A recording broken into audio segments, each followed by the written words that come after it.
Come see us do stand-up in Baltimore, Hartford, Syracuse, Atlantic City, Levittown, New York, Cohoes, New York, Providence, Rhode Island, and San Jose, California. Go to jimmydore.com for a link for the tickets. So, friend of the show, Dr. J. Bhattacharya, who was right about COVID, he was one of the authors of the Great Barrington Declaration, which said you shouldn't mandate vaccines or lockdowns or masks, and that you should just target people who are old and have lots of comorbidities. And you should try to protect them and let everybody else do what they want. He was right about that. He was defamed. He was smeared by people like Fauci and the corporate press. And now he's being appointed to the head of the NIH, which the guy who used to run it was a guy named Francis Collins, who's a criminal. So Dr. J. Bhattacharya held nothing back in his Senate confirmation hearing. So let's hear what he had to say. Ready? Post-pandemic, American biomedical sciences are at a crossroads.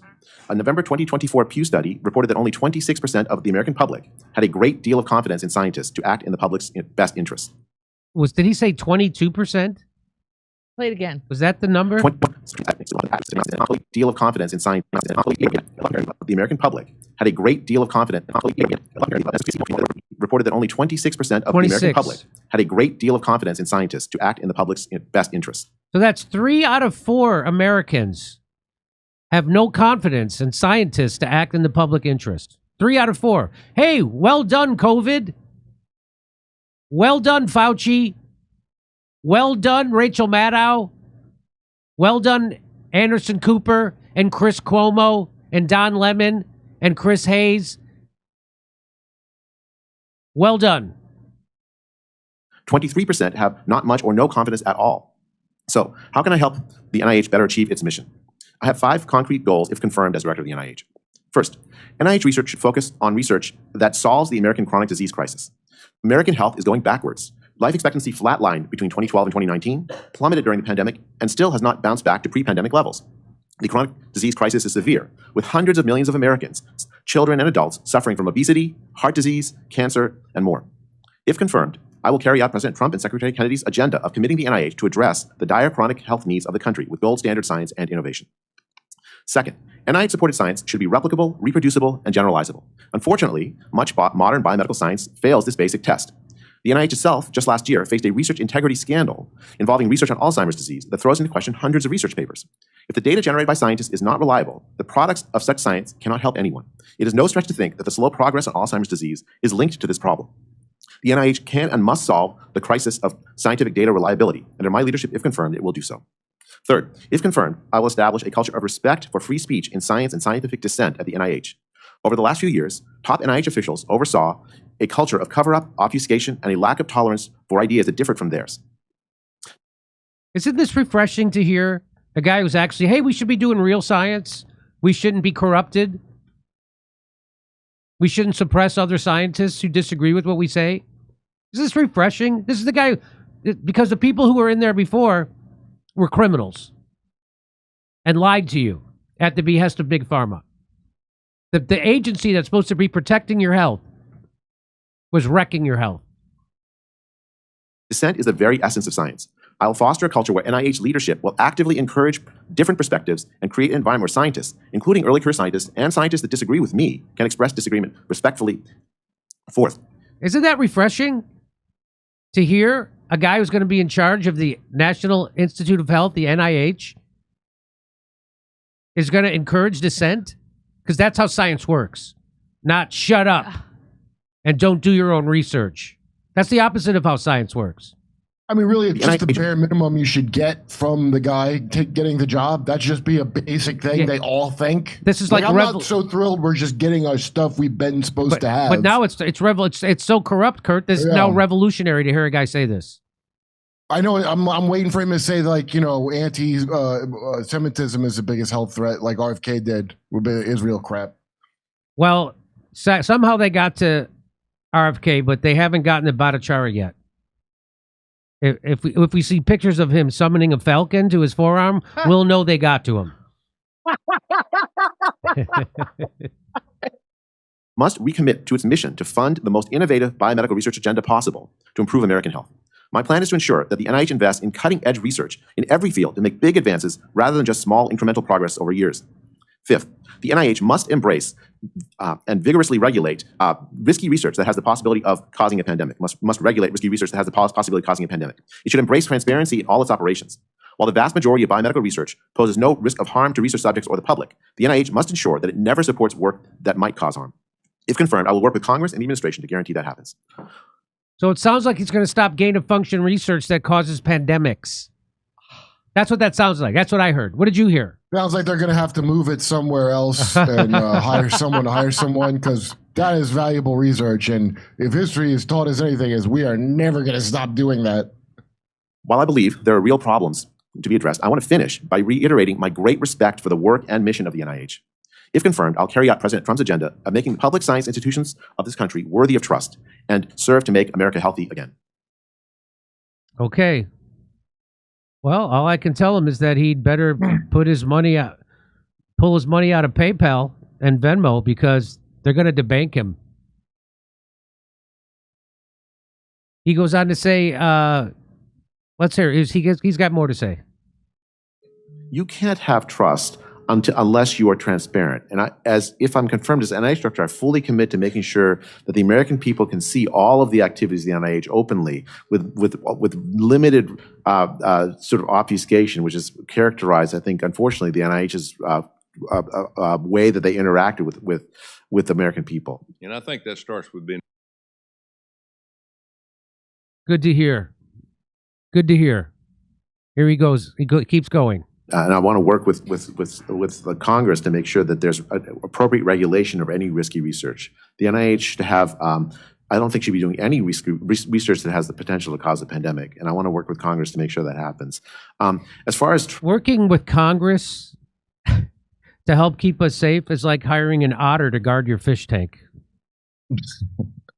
I want you to subvert Congress. Anyway, here we go. Trust. I think the key thing is we have to be utterly open. If I'm confirmed, I'll be at the head of an organization that's a scientific organization. As a citizen, I would often look for FOIA responses from the NIH, Freedom of Information Act requests, and they'd be fully redacted during the pandemic.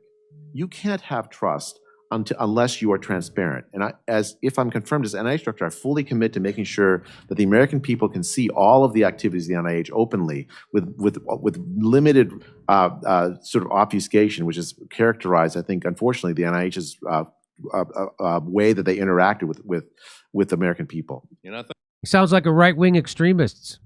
That's what that sounds like. Why would there be anything redacted on a FOIA request about a thing that I had to take? That they mandated that I have to take. Why would they have a right to redact any part of that if it's not for the purposes of, I don't know, a bioweapon? So he goes on to talk about free speech and that he was a victim of censorship himself. So this guy's sensitive to it. Here we go. I think Florida's response to the pandemic was a tremendous success. But I'm really glad you highlighted the role of censorship and restriction of scientific discussion. It was so refreshing to me to be allowed to speak my scientific views in Florida during the pandemic. I think the root problem, a pandemic is a very difficult thing. There's so many people are going to have different ideas in an environment of uncertainty. The root problem was that people who had alternative ideas were suppressed. I personally was subject to censorship by the actions of the Biden administration during the pandemic. Science, to succeed, needs free speech. It needs an environment where there's tolerance for dissent. And the reason I think why Florida did so well was that it provided an outlet for that dissent, so that the government of Florida, the state of Florida, could adopt the best ideas for its. It's not that no mistakes were ever made. You can't say that of any state in a pandemic. But in order to do well, you have to allow people to speak with each other openly, even when the ideas are controversial. I like this guy. I don't know about you. How's he going to get in? How is that guy going to get in? Here we go. Why? He's asked point blank. Are there any vaccines you don't like? Here we go. In terms of a few other things, are there any vaccines out there that you are concerned about in terms of safety? Senator, I was concerned about the COVID vaccines for young men with causing myocarditis in 2021. And there goes his YouTube channel. No chance of a YouTube channel now, Jay. You just screwed yourself. He is slamming the totalitarian approach to science during the pandemic. Let's watch. Proper role of scientists in a pandemic is to answer basic questions that policymakers have about what the right policy should be. Our role isn't to make decisions to say you shouldn't be saying goodbye to your grandfather as he's dying in a hospital. It shouldn't be to say you can't have a funeral because it's too dangerous. The scientists should say, here's what the risks are. And then you decide what the risk, whether you take it. So the role of the scientist shouldn't be to say you can't send your kids to school for 2 years. That you can't you should close hospitals so that they can't treat heart attack patients. That you should not. The role of scientists should be to address those problems by giving good data, and then let people make the science should be an engine for freedom. Knowledge and freedom, not something where it stands on top of society and says you must do this, this, and this, or else. It shouldn't be pushing mandates for vaccines that have been like the COVID vaccines that were tested for a relatively short period of time. I took the COVID vaccine myself, but I think that the mandates that many scientists push have led to the lack of confidence that so many of the public has in science. If science is a force for freedom and for knowledge, it will have universal support. That's what the role of science is. Music to my ears, and as Kurt says, this is the bare minimum that you should expect. But again, we have a completely corrupted regulatory agencies, the NIH, the CDC, the FDA, completely corrupted, and that's why we've just lived through fascism for the last for about 4 or 5 years there. Yeah, well, fascism is about tying stuff together, right? So you tie the banks to pharma, to the military, to the government. You tie everything together so everybody makes their money on it, and then you defeats the entire purpose of the original thing. It's only to prop up the state now. So I haven't heard anything saying that he's not going to be confirmed. So that would be amazing if he got confirmed. Who's the FDA person that he's nominating? Does anybody know? So we got Bobby Kennedy at HHS, and somebody's got a figurative gun to his head. They got some blackmail on him because he's but I'm going to give him some time, see what happens. He's out there tweeting about anti-Semitism again. So Epstein really did a good number. They got him. We'll see what happens. 3 cheers for Jay Bhattacharya. I mean, who's Trump's nominee for FDA? Oh, Dr. Marty McCurry. It is. That's who it is. It actually is that guy. I was wrong. Correct me. I retract what I said. It is Dr. Marty McCurry. He's great. He was great on COVID, actually. He's a Johns Hopkins surgeon who is poised to become the next commissioner. Yes. And it's all about restoring trust. Okay. Of course, NPR's whole article about Dr. Marty McCurry is about restrictions on the abortion pill. That's the only thing they give a shit about. That's it. Come see us do stand-up in Baltimore, Hartford, Syracuse, Atlantic City, Levittown, New York, Cohoes, New York, Providence, Rhode Island, and San Jose, California. Go to jimmydore.com for a link for the tickets.